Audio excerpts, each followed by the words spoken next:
ही संत महंतांची व राष्ट्रपुरुषांची भूमी म्हणून ओळखली जाते। बीड जिल्हा हा अधिकारी घराणारी पावन भूमी म्हणून समजले जाते। त्या धर्तीवर बीड जिल्ह्यातील बालाघाटच्या पर्वतरांगेत असलेला शिवणी येथील अत्यंत गरीब व कष्टकरी व मजुरीवर मोठ्या करूनशने आपल्या मुलीने आई वडिलांचे नाव रोशन करण्यासाठी बीड जिल्ह्याच्या भूमीवर आणि महाराष्ट्राच्या धर्तीवर एमपीएसच्या रोज मंत्रालय विभागामध्ये महसूल सहाय्यक म्हणून कलर केल्या पदावर क्लास 1 अधिकारी म्हणून निवड झालेल्या असल्यामुळे ताईचे सर्व मदतीने अभिनंदन होत आहे। शिवणी या गावची सुकन्या राधा माणिक डोळस ह्या अत्यंत गरीब असल्यामुळे आई वडिलांनी मेहनतीच्या जोरावर आणि कष्टाच्या बळावर क्लास 1 अधिकारी म्हणून आपल्या वडिलांनी महाराष्ट्र शासनाच्या सेवेमध्ये आपल्या मुलीला कर्तबगारी करून भरती केले।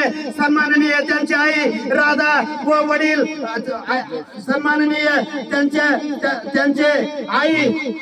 आई जयश्री व वडील माणिक बापू डोळस हे अत्यंत साधे सिंपल व गरीब असल्यामुळे त्यांनी आपल्या मुलीला अत्यंत उच्च दर्जाचे शिक्षण देऊन सरकारी नोकरीमध्ये समर्पित केलेले असल्यामुळे ताईंना आपण विचारू, ताई बालाघाटच्या पर्वतरांगेत असणाऱ्या व डोंगराच्या कुशीत असणाऱ्या शिवणी या गावची आपण कन्या असल्यामुळे रातोरात हे गाव बीड जिल्ह्यामध्ये परिचित होतात। सगळे क्लर्क म्हणून महसूल विभागामध्ये आपली निवड झालेली असल्यामुळे या यशाचे सर्व श्रेय आपण कोणाला देता?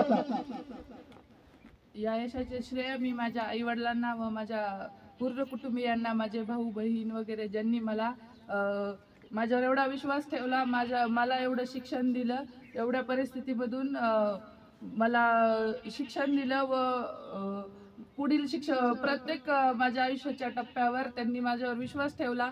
मला अगोदर मी 10वी पर्यंत शिक्षण इथे शिवणी शाळेमध्ये घेतलं। त्यानंतर मी यशवंतराव चव्हाण कॉलेजमधून 3 वर्षांचा डिप्लोमा केला। त्यानंतर रायगडला लोणेरे इथे मी इंजिनिअरिंग डिप्लोमा पास आउट झाले। त्यानंतर मग कोरोनामध्येच माझं लास्ट इयर होतं। त्यानंतर मग मी घरीच राहून MPSCचा अभ्यास करण्यास सुरुवात केली आणि मग त्यानंतर 2 ते 3 वर्षामध्ये मी या पोस्टसाठी सिलेक्ट झाले। अरे वा, माझे आई वडील माझ्यासाठी पंढरपूरच्या विठ्ठलासारखे पाठीमागे उभे राहून मला घडवलेले असल्यामुळे या यशाचे सर्व श्रेय मी माझ्या आई वडिलांना देतो। त्यांच्या आई जयश्री यांना आपण विचारू, ताई आपल्या झोपडीमधूनच काही दिवसामध्ये सोन्याचा धूर निघणार असल्यामुळे आपल्या कन्याने आपले नाव रोशन केले बसले। ही जी आपल्या मुलीची निवड झालेली आहे त्याबद्दल आपण काय सांगू इच्छिता? खरं म्हणजे हे सगळं श्रेय तिलाच जातं। तिने खूप कष्ट केले आणि 2 किलोमीटर अंतरावर शाळेत जात होती ती नदी पार करून, आणि तिने खूप मेहनत घेतली आणि जिद्दीने तिने ते माझं स्वप्न पूर्ण केलं। त्याबद्दल मला खूप आनंद होत आहे।